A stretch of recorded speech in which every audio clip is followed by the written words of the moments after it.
Hello everyone, my name is Jirard Dragon Rider Khalil, and most of you know me as the Completionist right here on YouTube. And welcome back to our final installment in Final Fantasy VII month.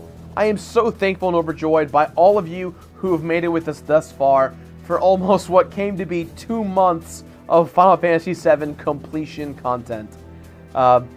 Before we begin today's episode, I've been informed by the Yeti that the Embrace Your Beer t-shirt is running very low in stock, so if you want to pick it up, now is the time to do it. It's still available, but be quick as the stock is running low. So, what exactly is the final game in Final Fantasy VII month? Disappointingly, our last game is The Dirge of Cerberus, a game that has many flaws. Chronologically, it leaves a bit of a weird taste in a lot of fans' mouths, including my own. So, let's try and explore the mystery of the unique game known as Dirge of Cerberus Final Fantasy VII. So, there's a bit of a genre shift when it comes to the Dirge of Cerberus. Let's clear the air real quick. Our previous games have been JRPGs, right? Well, Square has made a drastic change by creating an action shooter, and it stars the optional character Vincent Valentine from the main line of Final Fantasy VII. That's really weird. Also, Uematsu or Sakaguchi didn't really have a prominent role in the game's production. The decision to make this game a shooter came from veteran producer Yoshinori Kitase. From the beginning, production on this game took very bizarre turns, especially since this game was made before Crisis Core. This review will be slightly less structured like the other videos have been, and more centralized on the structure you guys are used to from the regular Completionist videos. The reason being, there's not really an overarching theme here like we've seen in Final Fantasy VII, Crisis Core, and Advent Children. So as we end Final Fantasy VII month and shift more towards the traditional Completionist episodes, let's give a brief overview of the story. Dirge of Cerberus takes place exactly 3 years after Final Fantasy VII, or 1 year after Advent Children. The first thing we are shown at the start of the game is a cutscene of Vincent Valentine, our hero of the game, and Yuffie during the final hours of Final Fantasy VII at the Midgar Canyon. Vincent sees Hojo's body slumped over for a second, and within a blink of an eye, his body disappears. Flash forward to present day, and Vincent is residing in the city of Calm. While pondering about his life, a group called Deep Ground attacks Calm, with their main target being Vincent. The reason why Vincent Valentine is Deep Ground's target is because Vincent possesses something known as the Proto-Materia. This materia allows Vincent to control Chaos, the evil being within him that makes him transform into his ultimate form. Deep Ground is a covert Shinra group of soldiers aimed to be the super soldiers through the evolution of Genesis's genes. The group was inside Midgar during the last hours of Holy and Meteor battling each other, and they were crushed and sealed deep under Midgar for 3 years. The Deep Ground army is headed by the evil 5 antagonists of the game, known as the VII.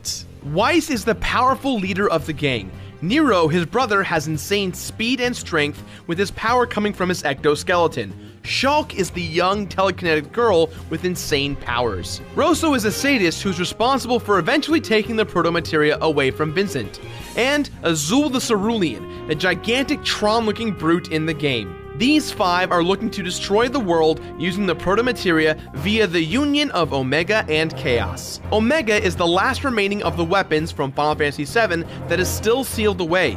Omega comes out only if the planet is in absolute danger, acting as a failsafe by destroying the planet and taking the lifestream with it to another planet. And the Sviets, with the Deep Ground army supporting them, plan on killing millions of people with the Proto-Materia, awakening Omega and forcing Omega to drain the planet while they try to escape. They plan to unite it with Chaos to ensure the end of the planet. This doesn't seem to really line up with any of the story from the other Final Fantasy VII games, Jirard. What the hell happened? This all just seems so very out of place. You got that right, Greg. The game does try to use Vincent's past with Lucrezia as a way of driving the plot. And even though the story is told well, it's frustratingly slow, boring, and confusing, more so than everything else we've discussed. Reeve, the man who controlled Cait Sith... You mean Ketshi? See, this is where it gets really annoying, dude. The game calls Cait Sith, but the correct pronunciation is in fact Ketshi. This is becoming a pretty big mess. Reeve is now in charge of a group called the World Regenesis Organization, or the WRO. This group is trying to rebuild Gaia to the best of their abilities. WRO essentially is Avalanche 3.0, starring all of our old friends from the main game. But the real unfortunate part of all of this is that Vincent has to relive his past that he already got closure in at the end of Final Fantasy VII. Vincent's emotions for being an emotionless character gets the best of him constantly throughout the game, and it really throws everything off balance. And if we really want to try and pull a theme out of all of this, I'd say it's forgiveness too, or maybe it's about learning to control your extreme power from your own well-being. It's not really that important. The game tries to make it seem like it's saying something, but it never actually does. It constantly tries to pair Vincent's past with this Fiat Shulk's present, with the plotline of her sister, but it just doesn't work at all. So what's our goal? Our goal is to stop the Fiats and Deep Crown from killing millions of people, stopping them from awakening Omega, and also stopping them from combining Omega and Chaos together. I think. Let's move on. Gladly. Wait, why is this game called the Dirge of Cerberus? Cerberus is the name of his main weapon. Ooh, nice. The Guardian of the Underworld. Kinda cool there. Yeah, let's move on. Okay, so the graphics are on and off impressive. Cutscenes rival that of Kingdom Hearts, so the character models are incredibly animated. However, there's a big difference between Kingdom Hearts and Dirge of Cerberus. In Kingdom Hearts, during a cutscene, they animate any and all counterparts that are talking. In Dirge of Cerberus, they actually omit some characters. It's very weird to stare at a robot-looking Cid while gazing at a fully animated Shulk or Reeve. Regardless of these qualms that I have, the actual FMV cutscenes look freaking amazing as they're fully animated scenes that are based off the Advent Children engine. Most of the voice actors from Advent Children reprise their roles in this game, but really, the way the story is structured, it's kind of a waste. We get to see glimpses of Barrett, Cid, Tifa, and even Cloud, and it's exciting to see them back in action. But then you're playing as Vincent the whole time, who, don't get me wrong, is really badass. But it just doesn't flow well. It's too much of a roller coaster. Well, hold on to your butt, Greg, because this roller coaster is gonna get even more uncomfortable with its gameplay. A shooter? This game is a third-person shooter? Yeah, this is the genre that they decided to go with, and while the challenge may have seemed fun in terms of game design, it falls a little hard from its previous installments. First, the controls feel very clunky. The game feels as if it's meant to be played on a mouse and keyboard setup, which would be fine for the PC version of this game, but on the PlayStation 2, we expect to use a controller, and it's pretty difficult to try and get the hang of it. They encourage you to purchase a mouse and keyboard, but very few people want to purchase a mouse and keyboard just to use for their PlayStation 2. Even in the game's final hours, I never felt I understood how to play the game correctly. You get 3 different types of guns. Cerberus, a 3-barrel pistol, Hydra, a shotgun, and Griffin, a machine gun. These guns over time become more and more powerful because you can customize them by changing the barrels, adding a sniper scope, hell, even adding a certain type of materia. This is actually really cool, but the game feels awkward as you try to navigate the camera around Vincent. Also, if Vincent gets shot, he can just auto-lock on his target and shoot him. Picking up briefcases with items in them is essential to your survival, but you're very quickly held back because your inventory is irrationally limited, forcing you to play very cautiously from start to finish. With all of this stuff said, the game is split into 12 different chapters, and when you reach the end of each chapter, you are judged based on all of your scores, varying from deaths, submissions completed during the main mission, how many items you used, etc. What's stupid about these rankings is that they're only superficial for the sake of your character becoming more powerful. So if you play the game right, you can max out your character very early on. However, there is no completion bonus or any real purpose to try and obtain the S ranking on all 12 chapters. One of the game's real big problems is that the game is incredibly repetitive just for the sake of being repetitive. Yes, you can melee attack, which is actually really rad, and yes, you can use the Galleon Beast Limit Break as an item, which is super awesome, but the structure of each chapter is as follows. Run straight, kill a bunch of bad guys, pick up the keycard, open the door. Run straight, kill a bunch of dudes, get the keycard, open the door. Surprise! A submission! Which doesn't do much but rewards you with gil and experience at the end. Find the keycard, fight the boss, done with the chapter.